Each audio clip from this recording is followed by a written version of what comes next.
लगता है सर, किसान वो बताइएगा। रजिस्ट्रेशन में किसान का बैंक खाता लगता है, आधार कार्ड लगता है, आधार नंबर लगता है, उसी से मोबाइल नंबर लगता है, उसी जी से रजिस्ट्रेशन हम लोग करते हैं। सर, उसमें हर साल क्या रजिस्ट्रेशन में कुछ संख्या बढ़ता है सर, कि जितना है यानी पहले से जितना है उतना ही रह जाता नहीं है नहीं सर? सर, हम लोग तो पर साल कुछ किए थे, इन साल उससे दोगुना खरीदारी हम किए हैं धान का। जी सर, ये बताइएगा सर कि क्या उसमें सर कुछ ऐसे भी घर रहते हैं जो निकलने के बाद भी रजिस्ट्रेशन वाला डेट निकला हो लेकिन उनको जानकारी नहीं रहता सर, तो क्या उसके लिए कौन सा कदम ऐसा उठाते हैं सर कि उनको जानकारी मिल जाए सर? क्या कोई ऐसा स्टेप उठाते हैं सर? नहीं, रजिस्ट्रेशन हम लोग को नवंबर में चालू हो जाता है और फरवरी में बंद होता है, तो हम लोग तो मौखिक रूप से, लेकिन जा के भी हम लोग भी जानकारी देते हैं कि रजिस्ट्रेशन हो रहा है, रजिस्ट्रेशन करवा लीजिए या कर देंगे, अब आप लोग के धान से बेनिफिट देंगे। सर ये बताइएगा सर कि इस धान सर आप किस रेट में इसमें ले रहे हैं सर? धान इस साल 2394 रुपया के हिसाब से हम लोग धान खरीदारी कर रहे हैं। जी सर, ये बताइएगा सर कि 2394 धान खरीद रहे हैं सर, और सर कितना मीट्रिक टन धान इस वर्ष लेने का लक्ष्य रखा गया सर बिहार सरकार के द्वारा? बिहार सरकार के द्वारा इससे अगले वर्ष था 45 लाख मिलियन टन खरीदा गया था, लेकिन इन साल 9 लाख मिलियन टन घटा के 36 लाख मिलियन टन खरीदारी का सरकार आदेश दिए हैं। इससे किसान का बहुत दिक्कत हो रहा है, खरीदारी में दिक्कत हो रहा है कि मतलब पूर्ण रूप से खरीदा नहीं रहा है किसान का धान, कि 9 लाख मिलियन टन जो कटा है, कटौती हुआ ना, उसके चलते किसान परेशान है। अब हम लोग भी परेशान हैं, कुछ सीसी का भी दिक्कत हो रहा है हम लोग को कि किसान का धान नहीं ले सक रहे हैं।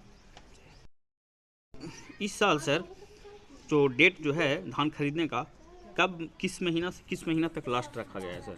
इस वर्ष 15 नवंबर से शुरू हुआ था और 28 फरवरी तक लास्ट होगा सर? लास्ट होगा, लेकिन कुछ ही दिन, एक दो दिन पहले सरकार पेपरबाजी से मतलब अति दिए हैं कि हो सकता है समय बढ़ाया जाए। जी सर, ये लाइसेंस के लिए आप क्या सोचे सर, और बिहार में कहाँ से मिलता है इसका लाइसेंस सर? ये तो कौन सी का लाइसेंस? जो बायोकेमिस्ट्री का जो लाइसेंस है, तब तो सर आप खाद दे पाइएगा किसानों को सर। वो तो हमको भी नहीं पता है कहाँ से मिलता है। पूसा से बिहार में पूसा से होता है सर। हमको जानकारी नहीं कहाँ से होता है। पूसा ही एग्रीकल्चर कॉलेज है जहाँ से होता है जी सर। ये बताइएगा सर कि क्या किसानों के लिए सर आपके पास ट्रैक्टर है सर? हाँ, ट्रैक्टर है मेरे पास किसान का।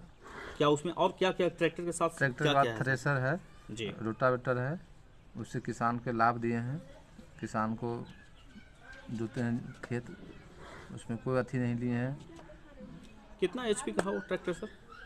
ट्रैक्टर का शायद 44 HP का वो है ट्रैक्टर। जी, क्या वो डीजल ज़्यादा खाता है सर? डीजल बहुत ज़्यादा खाता है। हाँ, कहा कि हर जगह पर ये सोनालिका ट्रैक्टर है और लगभग बीघा में 9 लीटर 10 लीटर तेल खा जाता है। वही सामान ट्रैक्टर बहुत कम ही खाता है सर। हाँ, दूसरा ट्रैक्टर है वो 5 लीटर 4 लीटर तेल खाता है। जी सर, क्या आपको सर धान सर क्या भाड़े के भी गोडाउन पर रखने के लिए सर, जैसे मान लीजिए गोडाउन उतना बड़े नहीं सर, तो क्या भाड़ा भी लेके आप वहाँ रखते हैं धान को सर? हम इन साल 3 गोदाम भाड़ा पर लेके धान रखे हुए हैं, उसका मेरे पास अथी है, स्लिप है सर? स्लिप है। अगर वो गोडाउन आप रखे हुए भाड़ा पर, तो भाड़ा के जो पैसा जो लगता है से मिलता है सर आपको? बिहार सरकार की तरफ से नहीं मिलता है, समिति की तरफ से जो होता है हम लोग को मिलता है समिति में, उसी पैसा से हम लोग गोडाउन लेके धान किसान को रख रहे हैं। सर आप एक पैक्स महोदय होने के नाते सर किसान के लिए क्या ऐसा सर उत्थान करना चाह रहे हैं जिससे किसान के और विकास हो सर? हम पैक्स अध्यक्ष के नाते तो सोच रहे हैं कि धान लें अधिक से अधिक, कुछ खाद का लाइसेंस बन जाए तो किसान के खाद से भी कुछ हेल्प करें। हमारा पंचायत में पैक्स में PDS का भी लाइसेंस नहीं है, वो भी सोच रहे हैं कि अगर PDS हो जाता तो किसान को चावल उवल से भी लाभ देते, गरीब गुरबा की मदद करते।